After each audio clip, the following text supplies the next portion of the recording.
নমস্কার। আজকে শুরু করছি মহাভারত কিছু তথ্যের পরের অংশে। আমরা আগের দিন বলেছিলাম যে শ্রীকৃষ্ণকে সঙ্গে নিয়ে যুধিষ্ঠির এবং তার শ্রীকৃষ্ণকে সঙ্গে নিয়ে এবং অন্যান্যরাও সঙ্গে ছিলেন, পঞ্চ পাণ্ডব, সাত্যকী ইত্যাদি ইত্যাদি। এদের নিয়ে যুধিষ্ঠির সরসজ্জায় শায়িত ভীষ্মের কাছে এসেছিলেন। ধর্ম, কাম, অর্থের কিছু গূঢ় তত্ত্ব নিয়ে যুধিষ্ঠিরের সন্দেহ সংশয় ছিল, সেই সব ব্যাপারে জানতে। এটা আপনাদের একটু বলে রাখি, এইটা আপনারা পাবেন মহাভারতের শান্তি পর্বে। এবং আপনাদের অবশ্যই সংস্কৃত মহাভারতে যেতে হবে, কারণ কাশিরাম দাসের মহাভারতে কিন্তু ভাবালুতার অংশটাই বেশি, গল্পের অংশটাই বেশি। এইসব তত্ত্বকথার অংশ কাশিরাম দাসের মহাভারতে আছে, কিন্তু খুব কম। উনি একটু ছুঁয়ে ছুঁয়ে গেছেন, আমাকেও ছুঁয়ে ছুঁয়ে যেতে হবে। কারণ আগের দিন বলেছি আহ এইখানে প্রায় 12,000 শ্লোক রয়েছে, এবং ব্যাসদেব এখানে আমাদের ব্যক্তিগত জীবন, আমাদের সামাজিক জীবন, আমাদের রাষ্ট্র নৈতিক জীবন, মানে আমরা যে একটা রাষ্ট্রের নাগরিক, সেখানে আমাদের কি কর্তব্য করণীয়, এসব মানে কোনো কিছুই, এছাড়া তো ধর্ম, তত্ত্ব, মোক্ষ, অর্থ, কাম এসব তো আছেই, কোনো কিছুই ব্যাসদেব এখানে বাদ দেননি। এবং আমার মনে হয় কোন একজন ব্যক্তি যদি মহাভারতের শান্তি পর্বটা খুব ভালো করে যত্ন নিয়ে পড়াশুনো করেন, তাহলে ওনার আর কোনো কিছুই জানতে বাকি থাকবে না। তাই এই 12,000 শ্লোক তো আমার পক্ষে পড়া সম্ভব নয়, তাতে 2 বছর লেগে যাবে। তা আমি তার মধ্যে থেকে কিছু কিছু জিনিস আপনাদের সামনে তুলে ধরবো, এবং কোন জিনিসগুলো, যেগুলো আমার মনে হয়েছে যে আমাদের জানা ভীষণ জরুরি। আর দ্বিতীয়ত, আমার আরেকটা উদ্দেশ্য হচ্ছে আপনাদের সামনে তুলে আনা যে ব্যাসদেব কি বলে গেছেন, এই মহাভারতে কি আছে, যাতে আপনারা যখন একটু সময় পাবেন তখন একটু এগুলো পড়ে দেখবেন। আমি নিশ্চিত যে তাতে আপনাদের উপকার হবে। তা আমরা আসছি ব্যাসদেব কি বলছেন এখানে ভীষ্মের মুখে, এবং যুধিষ্ঠিরের প্রশ্ন ভীষ্মের উত্তর। তো যুধিষ্ঠির প্রথমে জিজ্ঞেস করছেন, রাজ্ঞাং বৈ পরম ধর্ম ইতি ধর্ম বিদু। মানে যারা ধর্মবিদ, তারা বলে গেছেন যে রাজাদের পক্ষে রাজধর্মই সবচেয়ে বড় ধর্ম। ব্রাহ্মণ ধর্ম, যজ্ঞ, তপস্যা ইত্যাদি সে করুক না করুক, রাজধর্মই তার থেকে সবচেয়ে বড় ধর্ম। মহান্তম এতং ভারঞ্চ মন্যে, কিন্তু আমার মনে হয় এটা একটা অতি গুরু দায়িত্ব। কেন? তত্র সম্ভ্রমুচ্ছেত ধর্মে রাজস্বী সেবিতে লোকস্য সংস্থান ভবেৎ সর্বং চ ব্যাকুলী ভবেৎ। গুরুদায়িত্ব কেন মনে হয়েছে? যদিও ভুলবশত রাজর্ষিগণ সেবিত রাজর্ষিগণ সেবিত এই রাজধর্মের কোনো সামান্য চ্যুতিও ঘটে, তবে রাজ্যে আর কোনো শৃঙ্খলা থাকে না এবং প্রজাগণ উদ্বিগ্ন হয়ে ওঠে। এটা তো বটেই, আমরা দেখেছি শাসন ব্যবস্থায় যদি কোনো বিঘ্ন ঘটে, তাহলে প্রজাগণ উদ্বিগ্ন হয়ে ওঠে, প্রজাগণের জনজীবন তখন বিপদের মুখে পড়ে। তাই যুধিষ্ঠির বলছেন, তদ ব্রূহি পার্থিব।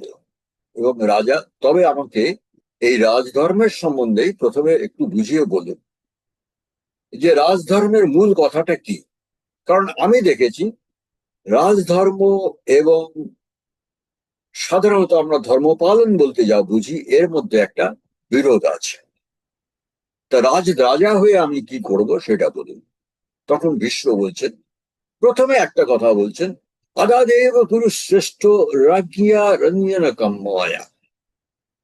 বলছেন প্রজাগণ কিন্তু রাজার কাছে প্রথম এবং শেষ যেটা আশা করে, তা হলো একটা সুখী স্বচ্ছন্দ জীবন। যদি একটা সুখী স্বাচ্ছন্দ্য পারিবারিক এবং সামাজিক জীবন পাওয়া যায়, তাহলে প্রজারা কিন্তু রাজা দৈনন্দিন কি করলো না করলো এ নিয়ে খুব একটা ঘাটাঘাটি করে না। তাই এবারে যদি ভীষ্ম বলছেন তাই রাজাকে কি করতে হবে, উত্থাতের সদা পুত্র প্রজতে থা যুধিষ্ঠির ন হেথান মৃত দৈবং রাজ্ঞামর্থং প্রসাদয়েৎ। যে যুধিষ্ঠির সর্বদা পুরুষকারের প্রতি যত্নশীল হবে। এবারে আপনাদের মনে আছে বন পর্বে এই পুরুষকার নিয়ে কিন্তু দ্রৌপদী যুধিষ্ঠিরকে অনেক কথা বলেছিলেন, যে রাজার এই পুরুষকারটাই হচ্ছে আসল। এবং পুরুষকার বলতে বোঝায়, সাধারণ বাংলা ভাষায় যদি বোঝাতে চাই তাহলে বোঝায় যে একটা মানুষের উদ্যোগ, তার কোনো কাজ শুরু করে তার শেষ করার একটা নিষ্ঠা এবং কঠোর পরিশ্রম, এগুলো মিলিয়ে বলা হয় পুরুষকার। তো ভীষ্ম বলছেন যুধিষ্ঠির সর্বদা পুরুষকারের প্রতি যত্নশীল হবে রাজা হয়ে। আরো বলছেন না উত্থানম মৃত দৈবং রাজ্ঞানমৃথ প্রসাদে। বলছেন যে বলছেন যে পুরুষকার ছাড়া শুধু দৈব অনুগ্রহে রাজার সব প্রয়োজন মেটাতে পারেন না। মানে মানুষের কাছে, মানুষের জীবনে দৈব অনুগ্রহ আর পুরুষকার দুটোই দরকার, কিন্তু পুরুষকার ছাড়া শুধু দৈব অনুগ্রহ কিন্তু রাজার প্রয়োজন মেটাতে পারেন না।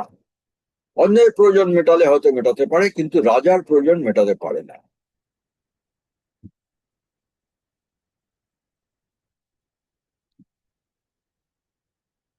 তারপরে বলছেন সাধারণ দয়ং দৈবানুত্থানমিবেচ্ছ পৌরুষং হি পরম মন্যে দৈবং নিশ্চিতম উচ্যতে।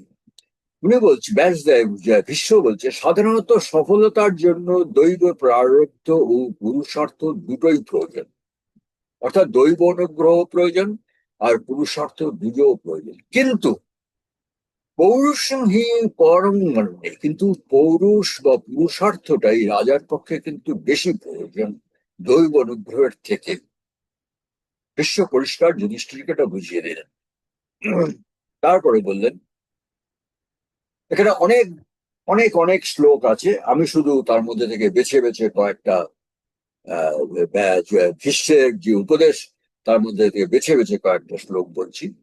তারপরে ভীষ্ম আবার বলছেন আর্যবং সর্বকার্যেষু শ্রয়থা কুরু নন্দন।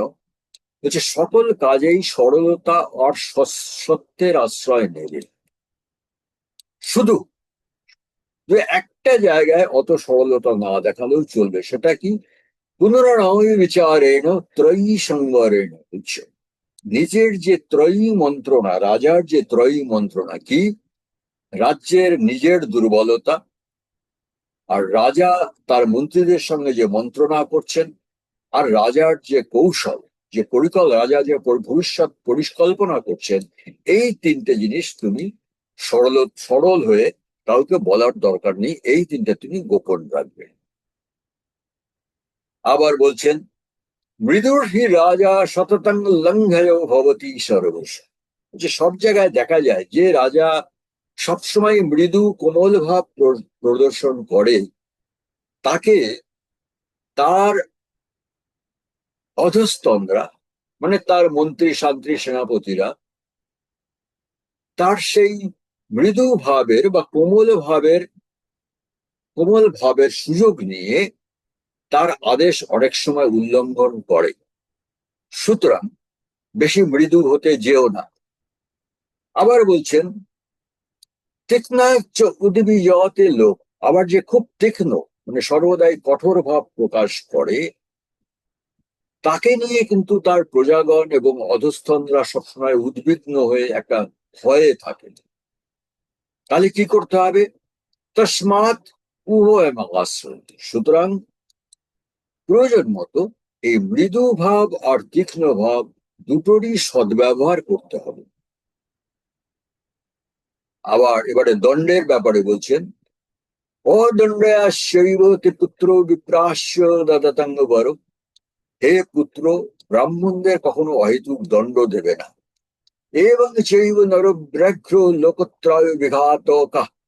কিন্তু কোন ব্রাহ্মণ যদি অত্যাচার পরায়ণ হয়ে ওঠে, তাহলে সেই ব্রাহ্মণ যদি অত্যাচার পরায়ণ হয়ে ওঠে, তাহলে নিগ্রাহ্য এব শততং বাহুভ্যঞ্চ সুরদৃশা। তবে তাকে বাহু বলে পরাস্ত করে নিয়ন্ত্রণে রাখবে। রাজোদ্দিষ্টে চ বিপ্রস্য বিষয়ান্তে বিসর্জনম। আর যদি কোনো ব্রাহ্মণ রাজদ্রোহিতা করে, তাহলে তাকে রাজ্য থেকে একদম বিতাড়িত করে দেবে।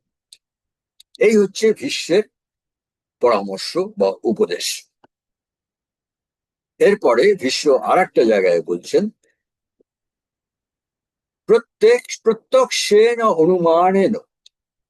প্রত্যক্ষ অনুমান তথ উপম্যাগময়ীরপি। অর্থাৎ প্রত্যক্ষ অনুমান সাদৃশ্য আর বচন পরীক্ষাস্তে মহারাজ সে পরে চৈব নিত্য।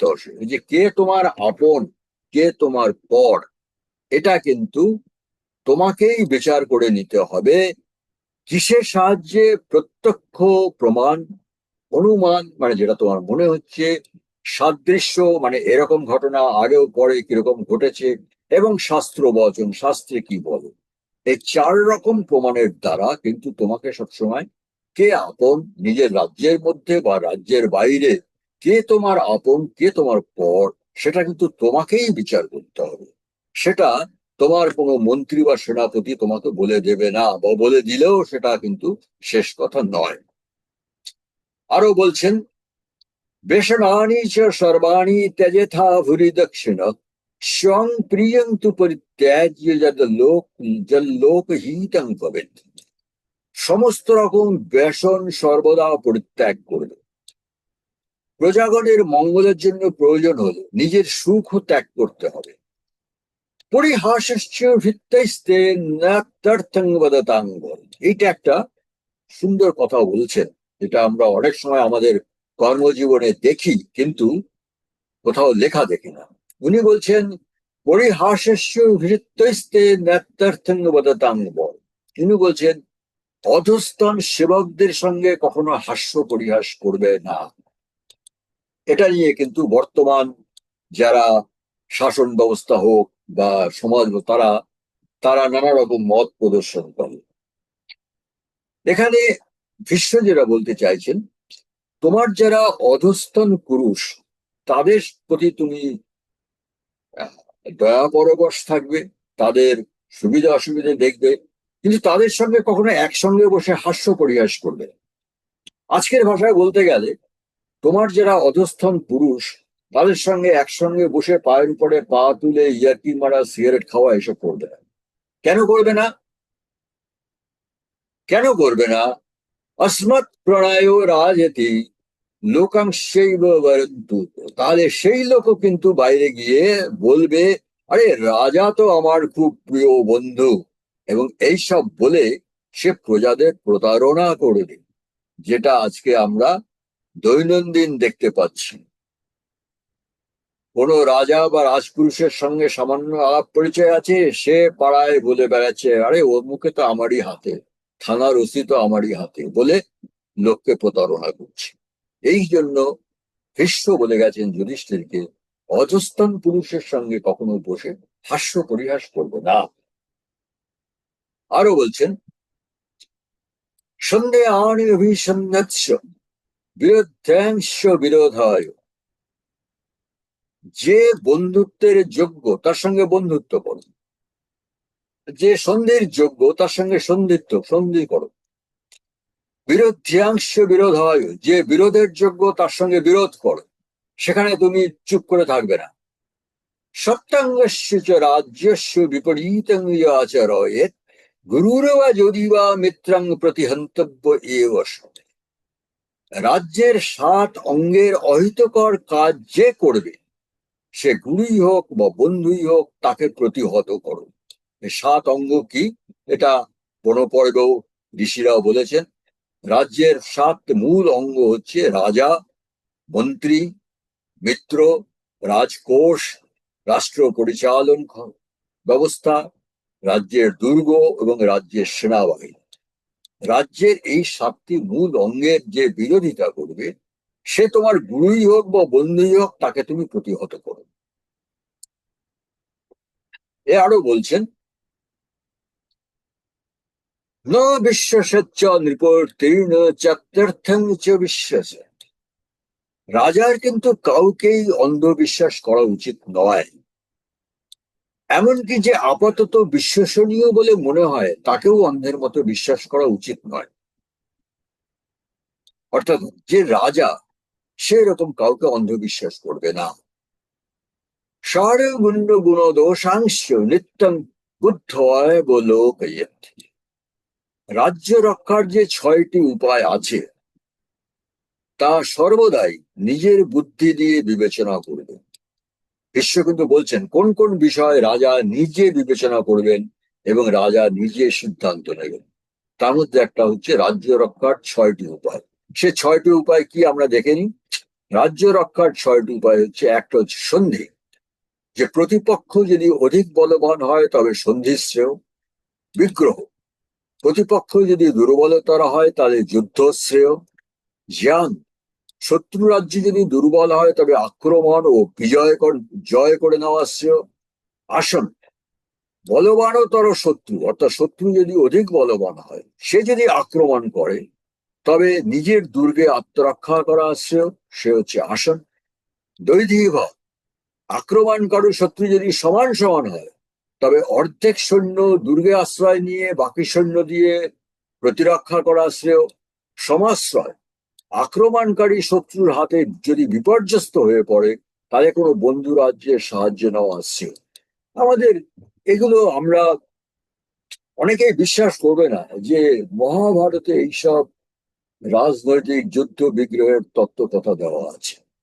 6 রকম পন্থা অবলম্বন করতে পারে রাজা তার রাজ্যকে রক্ষা করার জন্য। যে এইগুলো তোমাকে নিজেকে বিচার করে নিতে হবে। আরো বলছেন, দিচ্ছিদ্রদর্শী নৃপতির নিত্যমেব প্রশস্যতে। ত্রিবর্গ বিদিতার্থস্য যুক্ত চারপদিশ্য চ।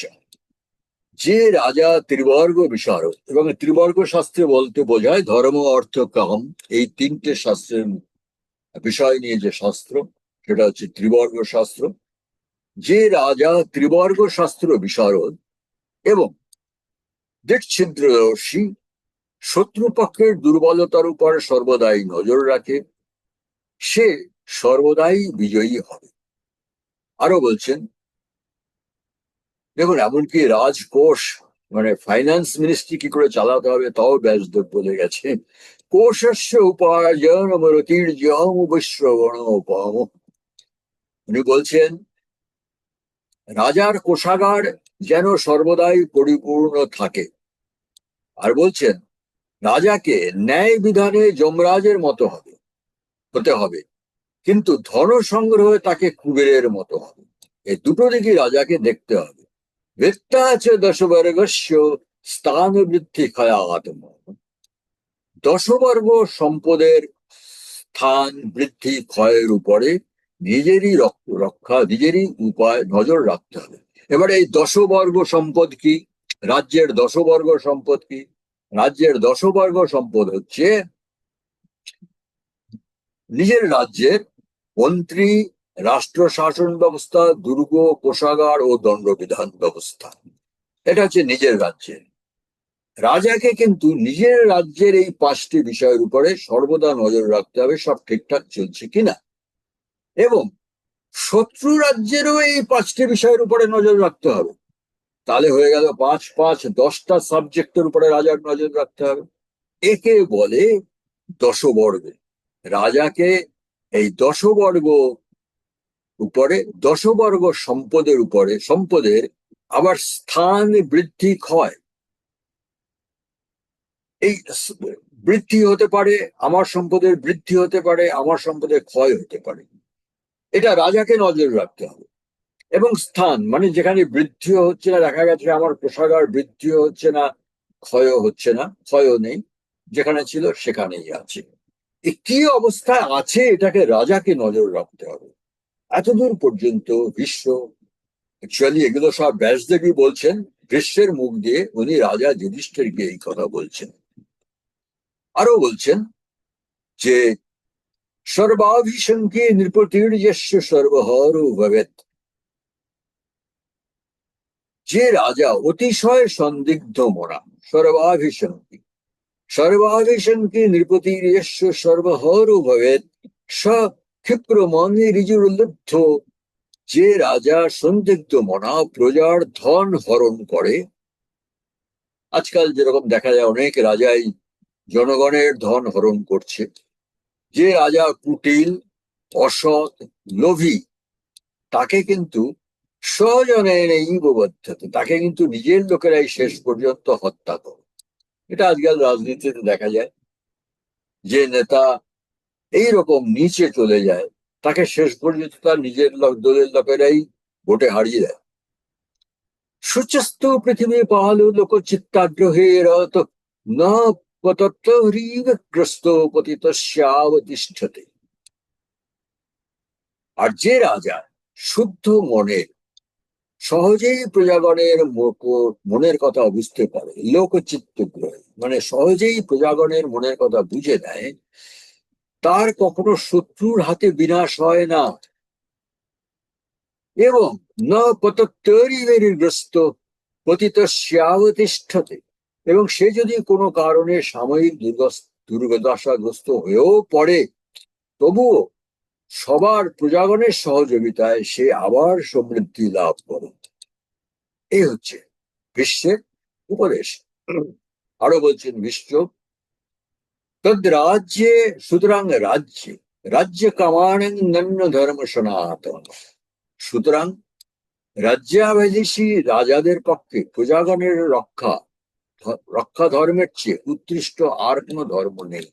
অর্থাৎ বলছেন, যে রাজা রাজ্য কামনা করে বা রাজা থাকতে চায়, তার পক্ষে কিন্তু প্রজাগণের যে রক্ষা করা, প্রজা পালন করা যে ধর্ম, তার থেকে উৎকৃষ্ট আর কোনো ধর্ম নেই। রীতে রক্ষাং, প্রজাগণের ধর্ম রক্ষা, প্রজাগণকে রক্ষা করার উপরে অন্য কোনো ধর্ম নেই। তু বিস্পষ্টাং রক্ষা লোকস্য ধারী, যদি প্রজাদের রক্ষা করা হয় তাহলে কিন্তু রাজ্য সুরক্ষিত থাকে। এটা গেল রাজ্য ব্যবস্থা প্রজা পালন বিষয়ে যুধিষ্ঠিরের প্রশ্ন এবং ভীষ্মের উত্তর। আমি আপনাকে একটু বলি যে আপনারা একটু কষ্ট করে, আমি বারবার অনুরোধ করছি, আপনারা মহাভারতের ভিতরে ঢুকুন, দেখবেন এইখানে হাজার হাজার শ্লোক আছে। ভীষ্ম, ব্যাসদেব এখানে ভীষ্মের মুখে গণতন্ত্র কি, সমাজতন্ত্র কি, গণতন্ত্রে রাজাকে কি করতে হবে, কিভাবে গণতন্ত্র প্রতিষ্ঠিত হবে, সমাজতন্ত্র কি করে হবে, লোকতন্ত্র কি করে হবে, এই সমস্ত কিছু ব্যাসদেব এই মহাভারতে আমাদের দিয়ে গেছে। কিন্তু আমরা কি করলাম? আমরা মহাভারতের পৃষ্ঠা ও পাতা উল্টে দেখলাম না। এবং কিছু লোক আমাদের বোঝালো বিদেশ থেকে এসে যে, আরে তোমরা তো কিছুই জানো না, জানো ডেমোক্রেসি কাকে বলে? ইংল্যান্ডের রানী এই কথা বলেছেন। হ্যাঁ, আমেরিকা থেকে এই জিনিস এসছে। আমাদের কিন্তু স্কুলে ইতিহাস বইতে শেখানো হয় এই ডেমোক্রেসি, সমাজতন্ত্র, গণতন্ত্র এসব নাকি ইংরেজেরা আমাদের শিখিয়ে গেছেন। অথচ দেখুন, আজকে থেকে 7,000 বছর আগে ব্যাসদেব পরিষ্কার ব্যাখ্যা করে গেছেন গণতন্ত্র কি, সমাজতন্ত্র কি। ওইসব বিভিন্ন তন্ত্রের মধ্যে আমি আর যাইনি, কারণ তাহলে এটা অতি দীর্ঘ হয়ে যাবে। কিন্তু এগুলো মহাভারতে আছে, পরিষ্কার বিশ্বের মুখে আছে গণতন্ত্র কি এবং গণতন্ত্র কিভাবে প্রতিষ্ঠিত হবে, লোকতন্ত্র কি, লোকতন্ত্র কিভাবে প্রতিষ্ঠিত হবে। আজকে এখানেই শেষ করছি, নমস্কার।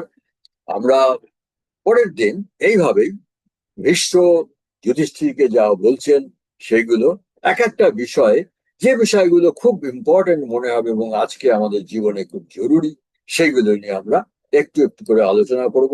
এবং আপনারা সময় পেলে একটু সংস্কৃত মহাভারতটা খুলে দেখবেন। নমস্কার।